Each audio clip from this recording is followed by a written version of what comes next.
Hey, what's up guys, and welcome to this new tutorial where I'm gonna show you how to make tech house like Kidoo. Here's a quick preview.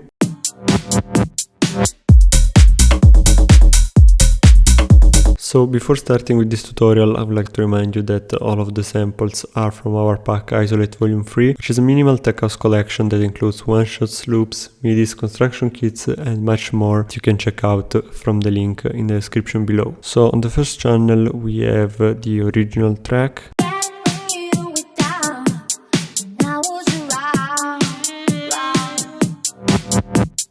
Nothing special here. Then we have the kick drum. Here we are reducing a bit of the top and we have the transient master to reduce the attack. Moving on, we have the bass line, so these are the notes here.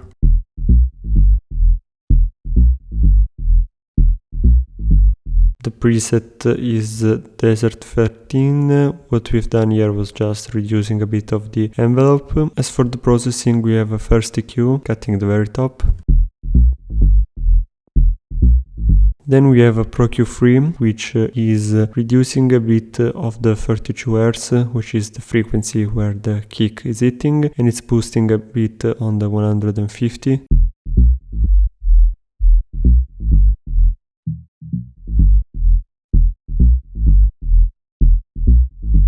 So, and this is just to avoid that the bass interferes too much with the kick drum. Then we have the Saturn still boosting this 190 to 500 Hz, adding a bit more body to the bass line.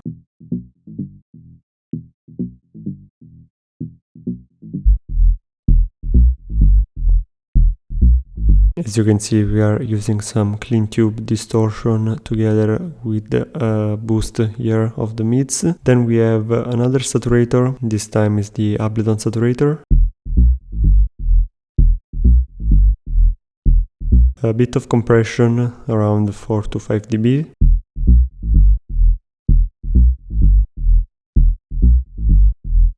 And we have the sidechain at the end.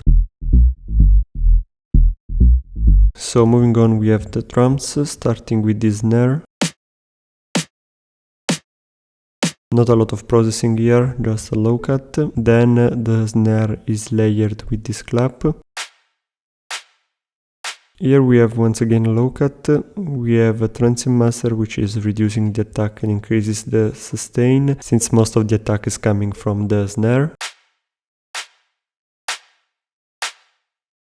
To emphasize the sustain even more, we have this audio effect track with some reverb. So we have the first chain, which is the dry signal, and then we have the second chain with the reverb. Here, really basic, we have an EQ, cutting the lows before going into the reverb, where we have only adjusted a bit of the decay time, and then we have a compressor, so that the reverbs actually is sidechained to the clap.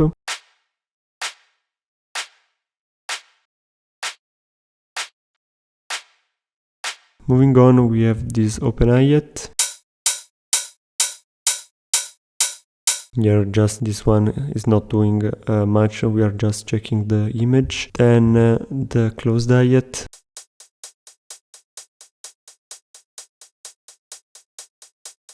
So here we are using this EQ to boost a bit of the top frequencies. Yeah, you can really hear the difference. And then the LFO tool to reduce a bit of the closed hi-hats which are playing on the kick.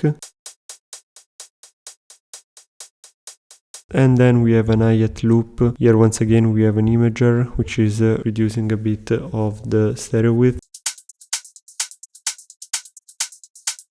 And then once again we have this EQ boosting around 12k Hz. Then we have some percussions, so this is the first one. Here we have this EQ, cutting the very lows and the very top.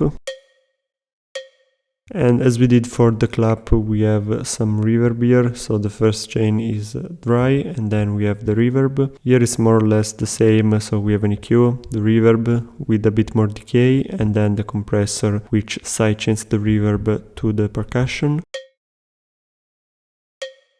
Then we have a second percussion. Here we did a bit of work on the sample. As you can see, it's up 6 semitones. And then just an EQ to get rid of the lows. And then we have this other percussion. Here we have a utility, making sure that the percussion is in mono. A bit of EQ, cutting the lows on the very top. Then some saturation, focusing here on this mid section.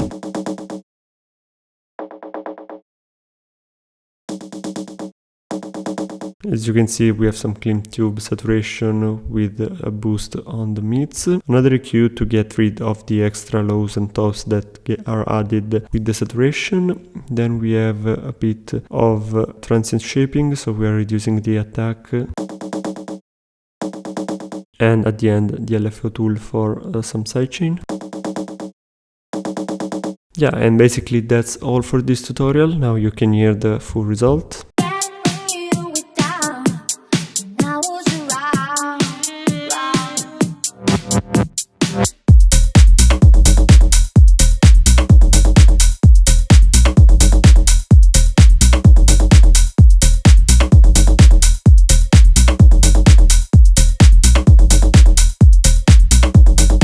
So yeah, and that's all for this video. Don't forget to check out Isolate Volume 3 from the link in the description below. Let us know what tutorials would you like to see next, and I'll see you soon. Bye!